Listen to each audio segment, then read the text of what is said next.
Fala, queridos. Mais uma vez, Deus nos dá a oportunidade de meditar em Sua palavra, dando continuidade à nossa série de estudos. Hoje falaremos sobre Israel e os 10 mandamentos, onde começa uma formalização. Não somente, você vai perceber, traremos também outros estudos, falando sobre leis de saúde ou dietética, leis de guerra, leis cerimoniais, a maneira didática que Deus está orientando, formalizando aquilo que já existia, ou alguns pontos instituindo, como nós mencionamos com respeito à Páscoa, que era um símbolo da libertação deles do cativeiro ali, da escravidão, melhor dizendo, do Egito, mas também representando a libertação final em Cristo, a libertação do pecado. Então são lições que Deus nos traz, uma maneira didática de estar nos ensinando através de figuras, de símbolos, trazendo orientações no contexto histórico, profético, para aprendermos essas lições valiosas para o nosso viver diário. Quero convidá-lo mais uma vez a nos inclinarmos em gratidão, em reconhecimento, em reverência ao Senhor que tanto tem feito por nós. Bondoso Deus, te agradecemos mais uma vez pela vida, pela oportunidade, nesse dia, em boas circunstâncias, podermos meditar na Tua palavra.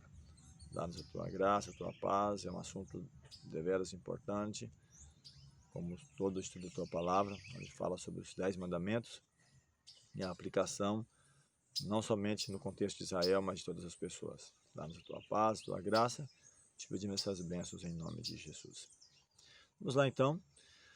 Em Êxodo capítulo 19, verso 1, diz que ao terceiro mês da saída dos filhos de Israel da terra do Egito, no mesmo dia chegaram ao deserto de Sinai. Então, ou seja, eles haviam sido libertos ali, 3 meses depois eles chegam a esse deserto. E ali eles acampam e Deus, praticamente por um ano inteiro, Ele traz mensagens para o povo de Israel, orientações e ensinamentos. Diz que Deus fala com Moisés no monte de Sinai, Êxodo 19, versos 2 a 4, diz assim: porque partiram de Refidim e entraram no deserto de Sinai, onde se acamparam.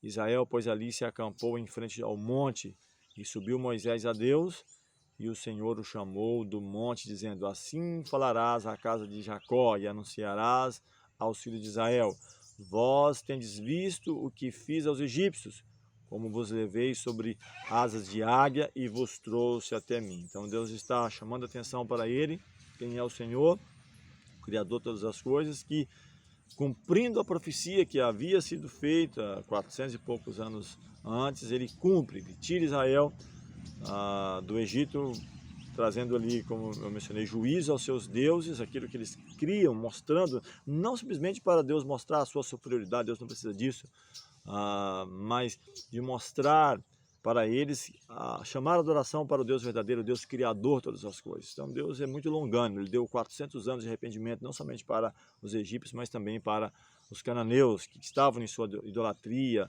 E nós temos falado desde o início, porém, por isso temos gastado tempo em mostrar a paciência, o trato de Deus, aqueles que voluntariamente escolheram andar a contramão à profecia, seguindo a linhagem ali de Caim, e essa mistura depois, Deus teve que permitir então trazer o dilúvio e tantos outros acontecimentos.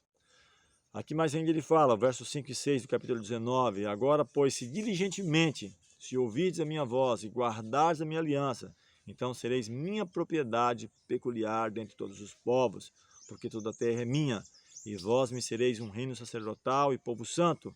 Essas são as palavras que falarás aos filhos de Israel.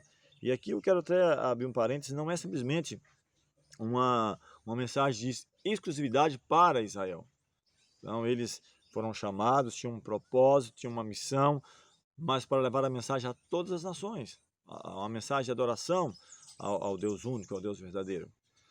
E aqui no verso 7 e 8, Moisés chama os anciãos do povo, expõe diante dele essas palavras, aquilo que o Senhor queria, o que o Senhor havia ordenado. E o povo diz então, tudo que o Senhor tem falado faremos. Então Moisés ele traz esse relato ao Senhor daquilo que o povo havia dito. Então lembra que nós falamos sobre liderança compartilhada, onde Moisés dividiu ali em grupos de 1000, de 100, de 50, de 10, Então, nesse caso, algo sério, Moisés sobe para o monte, Deus ali, Moisés tem um tempo de oração, de comunhão com Deus, onde ele recebe os mandamentos, ele traz então para o povo. Deus queria nesse momento, nessa ocasião, em que ele falaria da sua lei, traria a sua lei, os seus mandamentos, uma cena terrível, uma cena de grandeza, à altura do exaltado caráter da mesma, e também representando, claro, o caráter de Deus. Então, o povo deveria receber a impressão de que todas as coisas ligadas ao serviço de Deus deviam ser consideradas sagradas, né, com maior reverência.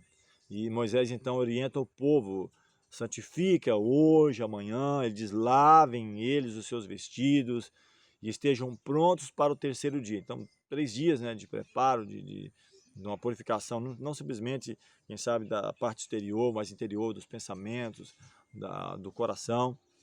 Ele diz mais ainda, porquanto ao terceiro dia o Senhor descerá diante dos olhos de todo o povo sobre o Monte Sinai. Então, foi um período ali de espera, que eles deviam estar, quem sabe, em humilhação, em jejum, em oração, em busca de uma consagração maior, porque o Senhor se manifestaria. Em Hebreus 12, 21, fala sobre isso, diz que a glória do Senhor era como um fogo devorador no cume do monte, né, à vista de toda aquela multidão congregada. Diz que o sonido da buzina ia crescendo em grande maneira. Diz que tão terríveis eram os sinais da presença de Jeová, que as hostes de Israel tremeram de medo e caíram prostrados perante o Senhor. Diz que mesmo Moisés exclamou: estou todo assombrado e tremendo. Então era grandiosa a cena, Deus queria tornar realmente grandioso, porque, de novo, volto a falar, como muitas pessoas, e eu aqui não estou julgando ninguém, talvez até mesmo por não ter aprofundado mais um pouco nessa temática, fala que é como se fosse algo peculiar somente para Israel, e eu não vejo dessa maneira. Porque Israel é muito mais do que simplesmente ali a nação, é aquele que luta com Deus e com os homens. Deus propunha através de Abraão e cumpriu no ministério de Cristo. Queremos falar sobre isso quando estivermos trabalhando no Novo Testamento, de tornar bendito todas as nações da terra através do sacrifício de Cristo.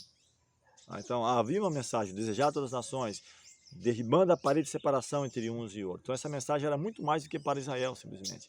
Há um agregar, há uma complementação, há uma junção de todas as pessoas, todos aqueles que se chegarem a Deus e serem aceitos e serem agregados ao ministério de salvação em Cristo Jesus.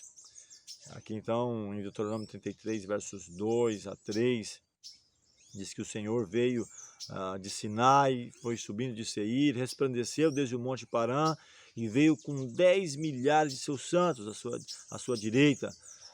Diz que havia o fogo da lei de Deus. Diz que, na verdade, Deus ama os povos, todos os seus santos estão à sua mão.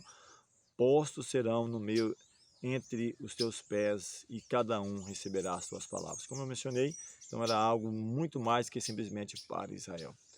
Então Deus se revelou ali não simplesmente como em sua majestade de juiz e legislador, mas também como um compassivo guarda, né, de seu povo. Em Êxodo capítulo 20, verso 2, ele diz: eu sou o Senhor teu Deus que te tirei da terra do Egito, da casa da servidão. Então Deus mostra que ele é acima disso, é mais do que simplesmente um juiz que faz ali, infringe justiça, juízo se for preciso a uma nação, a uma pessoa, mas ele é compassivo, ele é misericordioso, e isso tem mostrado, tem me enriquecido muito essa pesquisa feita do trato de Deus, desde a queda de Lúcifer, a criação, esses patriarcas, esses profetas, a maneira como Deus lida é muito fascinante. Então ele fala que te tirei da terra do Egito, da casa da servidão. Então ele está se mostrando, dando a conhecer mais a eles, aquele em quem haviam conhecido como guia e libertador, que o trouxera do Egito. Então, preparando o caminho, como mencionei, através do mar, subvertendo o faraó e seus exércitos, que mostrara-se superior aos deuses do Egito, não simplesmente para engrandecimento próprio, para se mostrar Deus não precisa disso, mas para mostrar que estava tornando a salvação acessível a todos que quisessem. Então, a lei não fora proferida naquela ocasião, como mencionei e volto a repetir, como exclusividade para benefício dos hebreus apenas. Então nem havia ainda uma nação estabelecida ainda Israel, que se torna conhecido depois Israel, ou hebreus, o povo hebreu. Então Deus os honrou, de certa forma, assim, fazendo deles os guardas, os conservadores, aqueles que deviam divulgar, difundir essa verdade de sua lei. Mas ela deveria ser um depósito sagrado, né, para todo o mundo, em toda a época.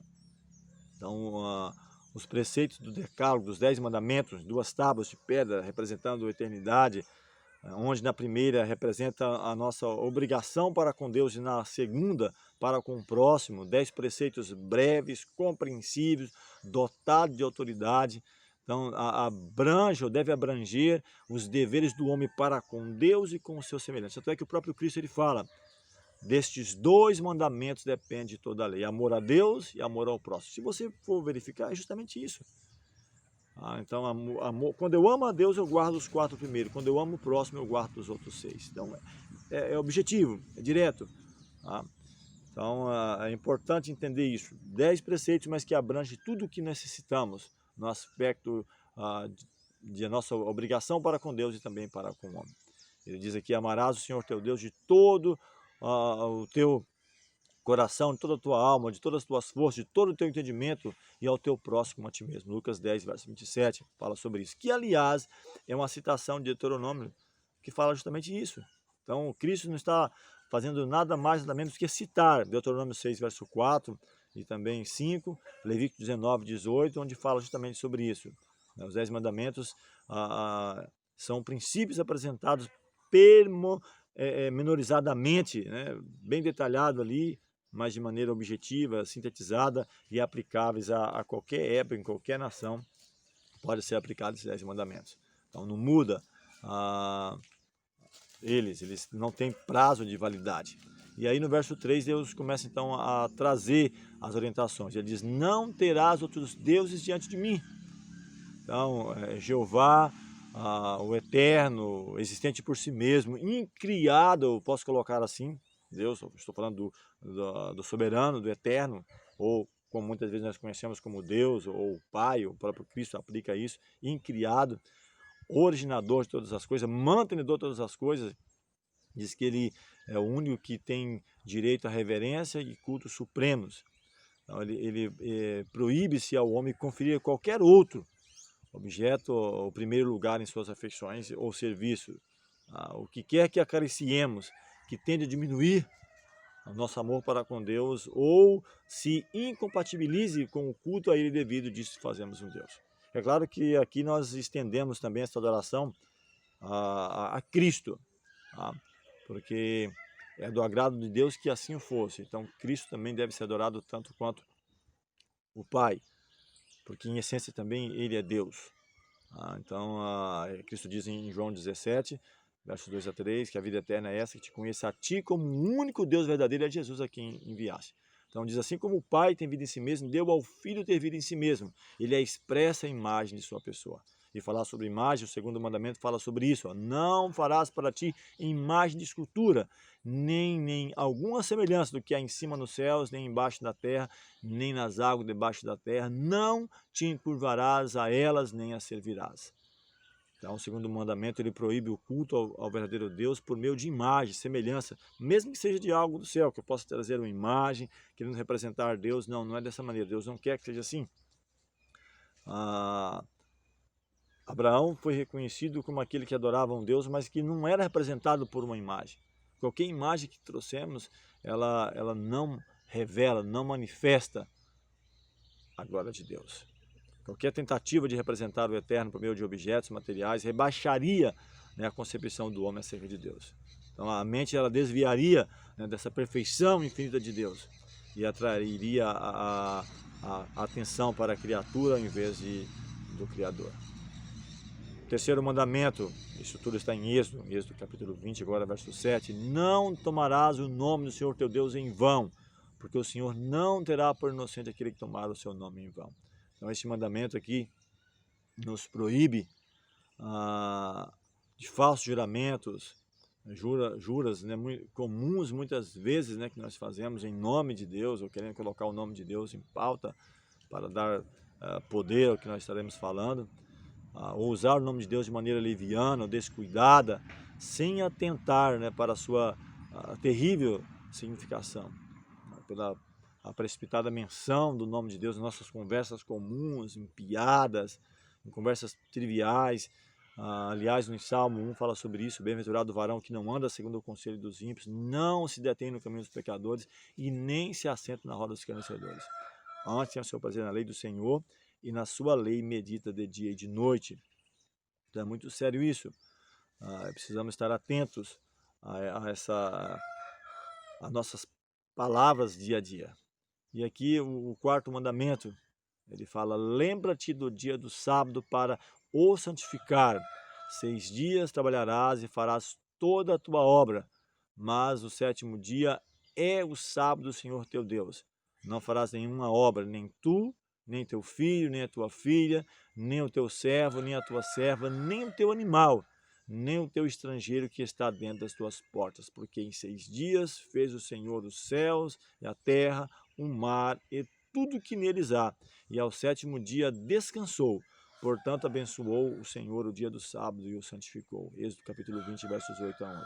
Então, imagine comigo, esse mandamento é aquele que tem mais palavras, e é o único deles do qual Deus diz: lembra-te. Será por quê? Lembra-te do dia do sábado para o santificar. Ele fala: você vai ter 6 dias para cuidar dos seus afazeres, do seu trabalho, das suas coisas, mas no sétimo dia é o sábado do Senhor teu Deus. Então, de novo, eu abro um parênteses. Ele não é do judeu, do hebreu, não é do adventista, como muitas vezes eu tenho ouvido as pessoas falar. Não estou aqui como no ditado popular, a puxar sardinha nem para o judaísmo, nem para o adventismo. Não é isso que estou falando. Estou a falar da palavra de Deus, da Bíblia Sagrada, daquilo que a palavra nos autoriza. Não estou preocupado com uma religião A ou B. A nossa mensagem é extensiva a todas as pessoas, independente de religião. Você percebe que eu não estou falando aqui em nome de nenhuma religião, nossos temas, mas procurando defender aquilo que a palavra de Deus nos orienta, que tem nos tocado o coração.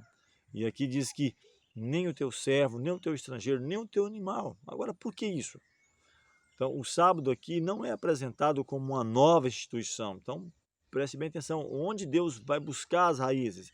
Ele diz como se fosse uma invenção aqui ao estabelecer Israel, mas como havendo sido estabelecido na criação, porque ele mostra qual a autoridade Deus diz, porque em 6 dias, Deus criou. Então Deus chama atenção para ele, não é para o homem. Em 6 dias Deus criou todas as coisas. Então preste bem atenção nisso.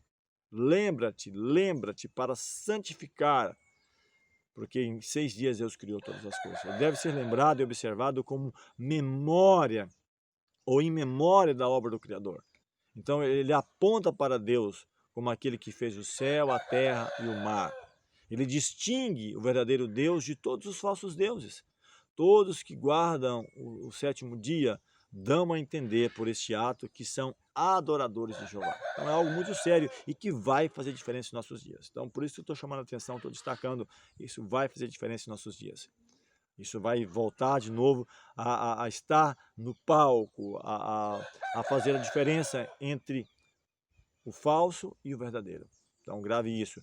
E um outro ponto que eu quero destacar: se o sábado tivesse sido universalmente guardado como deveria, como um lembrete como Deus fez, a cada semana um dia, um sétimo, um dia de 7, para lembrar, para recordar que foi Deus que criou, nunca teria tido lugar para um ateu ou incrédulo, porque demonstra quem fez. Eu, Senhor, criei todas as coisas.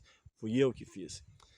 Então ele aponta para Deus como aquele que fez o céu e a terra. Distingue, como mencionei, o falso do verdadeiro. Assim é o sábado o sinal de submissão a Deus por parte do homem. Então, enquanto houver alguém na terra para o servir. O quarto mandamento é o único de todos os 10 em que se encontra o nome como o título do legislador. Não só o nome, o título. Aquele que criou a extensão, os céus e a terra. É o único que mostra pela autoridade quem é dada a lei. É o Senhor. Assim contém o selo de Deus afixado à sua lei como prova da autenticidade e vigência da mesma. E nós vamos perceber pretendemos chegar até lá, ao falar do cativeiro de Israel, mesmo depois estabelecido, quando ele é levado para a Babilônia, que uma das causas deles terem sido levados cativo foi justamente ter esquecido esse mandamento, de terem se misturado ali com as nações da qual eles deveriam testemunhar, das quais eles deveriam ser exemplo. E eles então acostumou, aí ele foi acostumando com os costumes e fazendo as mesmas práticas, e foi um dos motivos pelo qual eles foram levados cativo, além, claro, da adoração a outros deuses. E esse aqui seria uma salvaguarda, porque ele mostra que há um Criador, que distingue, é o Senhor que criou, que fez todas as coisas, então mostra, olha que importante. E é justamente esse ponto que mais o inimigo tem trabalhado para tirar da mente das pessoas. Vamos falar sobre isso, não temos tempo suficiente, mas quando chegarmos ao estudo no Novo Testamento, vamos bater firme em cima desses pontos e mostrar aquilo que o Senhor tem querido, né, para cada um de nós. Então Deus deu aos homens 6 dias nos quais trabalhar, e exige que seus trabalhos sejam feitos nos 6 dias destinados a isso. Então você tem 6 dias, tá? E um só dedicado a Ele, ao seu serviço, à adoração, ao descanso também, claro, e a santificar, ou cuidar das coisas espirituais, né? Quem sabe você congregar. Claro, podemos adorar a Deus todos os dias e deve ser, mas esse é em especial para o descanso, para a santificação, para a busca, para o lembrete de que há um Criador. Então, atos necessários e misericordiosos são permitidos no sábado, é claro. Aí vem muita crítica, mas Cristo, é claro, Cristo fez, estabeleceu, e desde o Antigo Testamento isso também era. Então, os doentes, os sofredores, em todo o tempo devem ser tratados. O próprio Cristo fala, se uma ovelha sua cair no sábado, você vai deixar morrer porque é sábado? Não, de maneira nenhuma. Estamos falando de algo desnecessário, algo que você poderia fazer nos outros 6 dias de trabalho. E ele fala mais, aqui, devem ser tratados, mas o trabalho desnecessário deve ser estritamente evitado. Lembra lá quando ele deu o maná? Ele mostra a própria natureza. No 6º dia pegava pão em dobro, no sábado não caía.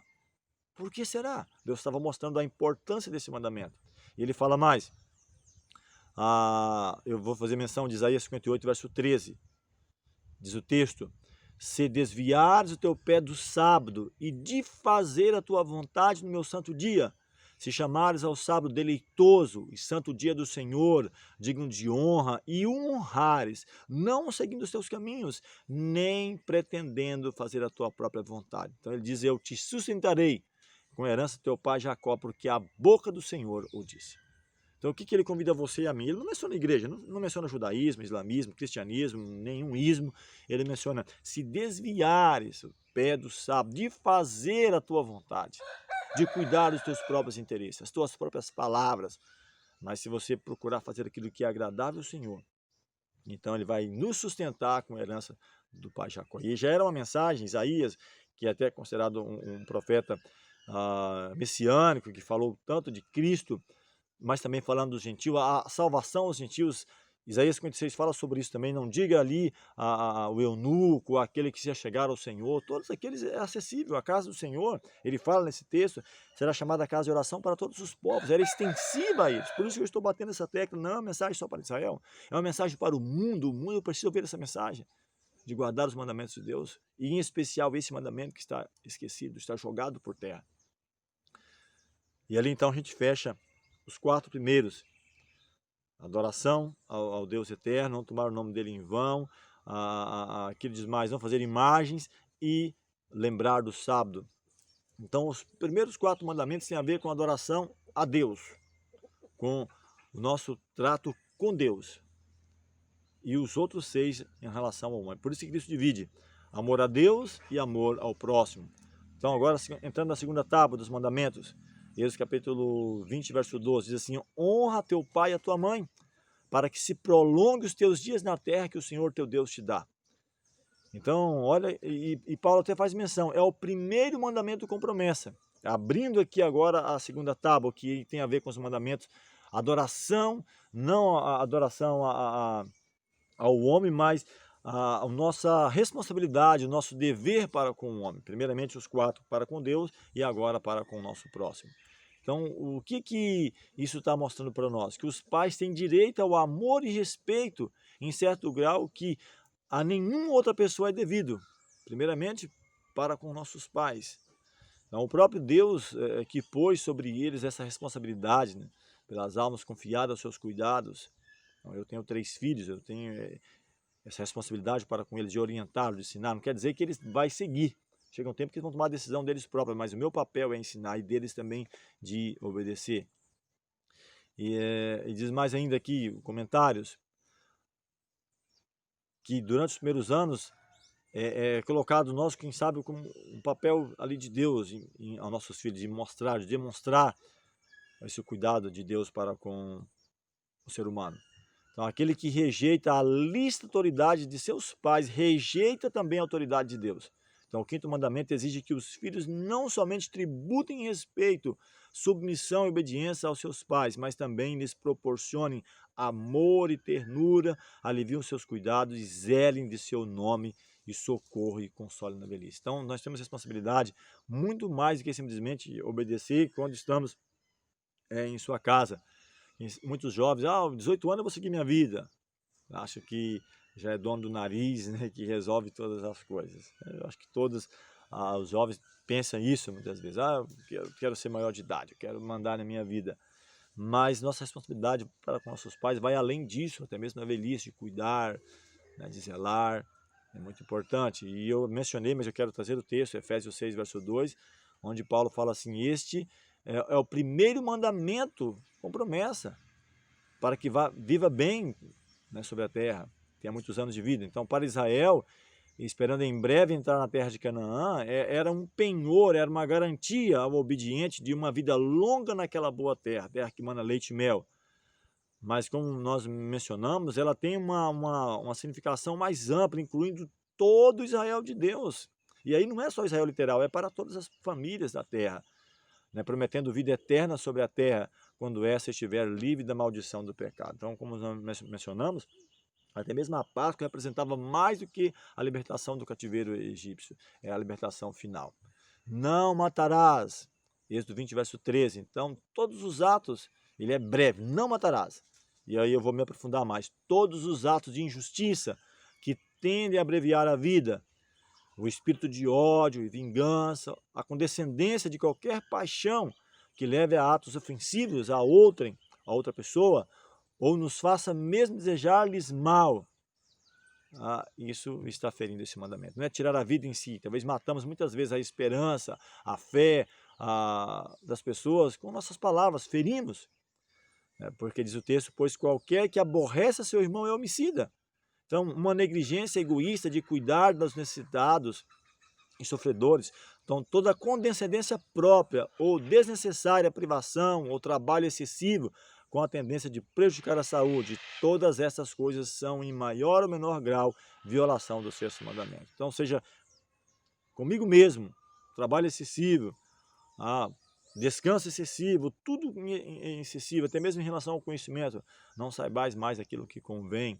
As coisas reveladas são para nós, nossos filhos, encobertas são para Deus. É preciso ser temperante em todas as coisas. Então é preciso estar atentos a isso, de não estar matando, ferindo as pessoas com nossas palavras, rebaixando elas. Então é preciso usar nossos lábios para engrandecer, para preparar para aquilo que é agradável ao Senhor. Entro no outro mandamento, não adulterarás. Êxodo 20, 14, ele é objetivo, ele é direto. Então, mas este mandamento proíbe não somente atos de impureza, a relação em si, mas pensamentos e desejos sensuais ou qualquer prática com tendência de nos excitar ou de levar a isso. Então, a pureza é exigida não somente na vida exterior, porque o exterior somente mostra aquilo que está no interior, mas nos intuitos e emoções secretas do coração. Cristo que ensinou os deveres impostos à lei, ele que deu ali os mandamentos. Diz aqui o texto que em seu grande alcance, né, declarou ser o mau pensamento ou olhar tão verdadeiramente pecado como o próprio ato ilícito. Então ele diz, aquele que olhar já no coração adulterou. Então é um pensamento, acredito que é Martinho Lutero que trouxe, que diz que nós não somos culpados pelos passarinhos sobrevoarem a nossa cabeça, mas quando permitimos que eles façam ninhos. Então pensamentos, quando alimentamos pensamentos, eles vão crescendo e o que nos falta é a oportunidade para que esse ato aconteça, seja ele em qualquer área da vida. Não furtarás, Êxodo 20, verso 15, ele é objetivo também, é direto. Tanto pecados públicos como particulares são incluídos nessa proibição. Então, o 8º mandamento condena o furto de homens, tráfico de escravos, proíbe a guerra de conquista, condena o furto e o roubo, que há uma diferença entre furto e roubo. Exige estrita integridade nos mínimos detalhes nos negócios da vida. Veda o engano no comércio e requer o pagamento de débitos e salários justos. Declara que toda tentativa de subverter ou de obter a vantagem pela ignorância, fraqueza ou infelicidade de outra pessoa é registrada como fraude no livro do céu. Em Tiago, capítulo 5, fala sobre isso. Ei a vós, ricos. Claro, ele não está falando rico de maneira geral, mas aqueles que alcançam de maneira fraudulenta. Chorai as vossas desventuras, as desgraças que sobre vós virão. A vossa prata vai estar enferrujada, o vosso ouro dará sinal, ou dará prova contra vós, porque o salário do trabalhador foi por vós diminuído. O jornaleiro, então, esse ano mesmo tem demonstrado para nós isso, que as riquezas acumuladas não resolvem muita coisa, que quando vem a situação mesmo de fome e necessidade, se falta, tanto o rico quanto o pobre sofrerá junto. Então, tudo isso, não furtarás, inclui muito mais do que o roubo em si, seja você entrar na casa sem alguém estar perto ou pegar ali a mão armada ou de qualquer forma, ele veda tudo isso. Salários justos, obter vantagem pela simplicidade de pessoas, então tudo isso nesse mandamento é expresso. Por isso que eu digo que é extensivo a todas as pessoas, não somente a comunidade de Israel. E todos eles, não é simplesmente um, são 10 mandamentos. E Tiago fala 2,10, aquele que guardar toda a lei e tropeçar em um só ponto é culpado de todos. O 9º mandamento diz, não dirás falso testemunho contra o teu próximo. E quantas vezes nós erramos nisso? Êxodo capítulo 20, verso 16. Aqui se inclui todo falar que seja falso a respeito de qualquer assunto. Então, toda tentativa ou intuito de enganar nosso próximo, a intenção de enganar é o que constitui a falsidade. Então, por um relance de olhos, por um movimento de mão, uma expressão do rosto, pode-se dizer falsidade tão eficazmente como por palavras. Então, todo exagero intencional, toda sugestão ou insinuação calculada a transmitir uma impressão errônea ou desproporcionada, mesmo declaração de fatos feita de tal maneira que iluda, é falsidade. E diz mais, esse preceito proíbe todo esforço no sentido de prejudicar a reputação de nosso próximo, pela difamação ou suspeitas ruins, pela calúnia ou intrigas, mesmo a supressão intencional da verdade, pela qual pode resultar o agravo a outro, é uma violação do 9º mandamento. Então percebe que Deus sintetiza, ele trabalha de maneira breve, mas ele é muito mais abrangente. E nós não percebemos isso. Então é muito importante. E ele fecha aqui, não cobiçarás a casa do teu próximo, não cobiçarás a mulher do teu próximo, nem o seu servo, nem a sua serva, nem o seu boi, nem o seu jumento, nem coisa alguma do teu próximo. Êxodo 20, verso 17. Então o 10º mandamento fere aqui a própria raiz de todos os pecados, proibindo o desejo egoísta do qual nasce o ato pecaminoso. Aquele que, em obediência à lei de Deus, se abstém de conceder mesmo com um desejo pecaminoso daquilo que pertence a outro, não será culpado de um ato mau para com o seu semelhante. Então percebe que nós falamos no início, a queda de Lúcifer foi justamente essa questão de cobiçar um posto, uma honra que é devida a Cristo somente. Deus faz uma reunião no céu e fala, meu filho deve ser adorado tanto como eu sou adorado. Aquele que é criado, soberano, que gera um filho à sua imagem e semelhança, fala, eu quero que ele seja adorado tanto quanto eu. Isso cria uma inveja em Lúcifer. Há relatos que falam que ele era o primeiro depois de Cristo. Eu estou colocando nas minhas próprias palavras, para mim, é observação minha, como se ele fosse, quem sabe, o primeiro ser criado. Cristo é gerado, ele é filho de Deus. Lúcifer foi criado, Deus o fez o mais próximo de Deus possível, e ele cobiçou uma honra, um posto que era somente de Cristo apenas fazer parte, ser adorado assim como o Eterno é adorado. E aqui então fere a raiz de todos os outros, a cobiça, a inveja, e ele diz, não cobiçarás nada do teu próximo, seu boi, seu jumento, a sua esposa, nada do seu próximo. E ele então toca realmente no ponto que leva ao ato pecaminoso de você fazer ou de eu fazer algo que é o contrário do Senhor. Então foi dada a mensagem para Israel e, como mencionei, serve para todas as gerações, em toda época, em todo momento. Então foi-lhes dito uma mensagem, eu quero ler o último texto. Então foi dada essa mensagem da parte de Jeová: eis que eu envio um anjo diante de ti, Cristo, Filho de Deus, que tem vida em si mesmo como o Eterno, pode ser adorado tanto quanto o Eterno, para que te guarde nesse caminho e te leve ao lugar que te tenho aparelhado. Guarda-te diante dele e ouve a sua voz e não provoques a ira, porque não perdoará a vossa rebelião, porque o meu nome está nele. Mas se diligentemente ouvirdes a sua voz e fizeres tudo o que eu disser, então sereis inimigo dos teus inimigos e adversário dos teus adversários. Êxodo 23, versos 20 a 22. Então, durante todas as vagueações aqui de Israel, saindo do Egito, até mesmo ao entrar no Egito, Deus estava presente, guiando, ao sair, ao caminhar para o deserto, e vamos estar demonstrando isso em toda essa história, até chegar aos nossos dias. Cristo, na coluna de nuvem e fogo, foi o seu dirigente. Então, ao mesmo tempo em que havia tipos, que apontavam para um Salvador vindouro, havia também um Salvador presente, que dava ordens a Moisés para o povo e que diante dele fora posto como o único conduto de bênção. Então, o Deus que era conhecido de Israel no passado é Cristo. Como alguns falam assim, não, mas o Deus do Antigo Testamento era um Deus duro e do Novo é bonzinho. É Cristo. Há tipos, vamos falar sobre isso no nosso próximo estudo, falando sobre tipos de leis, ou o contraste entre leis, a diferença, o que diferencia uma e outra. Mostra que há mensagens que apontavam para um Salvador vindouro, mas tinha um Salvador presente, que estava com eles na coluna de nuvem, de dia e de noite, protegendo e guardando. Que Deus te abençoe, que Deus nos abençoe a entendermos que os mandamentos são válidos, e não é simplesmente para Israel, é para todas as pessoas. Vamos agradecer ao Senhor nesse momento. Amorável Deus, bondoso Pai, te damos graças por tudo que tem nos feito. E oramos para que o teu Santo Espírito toque a mente e o coração de cada um de nós a cada dia, para entendermos nosso dever, nossa responsabilidade para com o Senhor, nosso semelhante. Dá-nos a tua paz, a tua graça, rogamos essas bênçãos em nome de Jesus. Amém.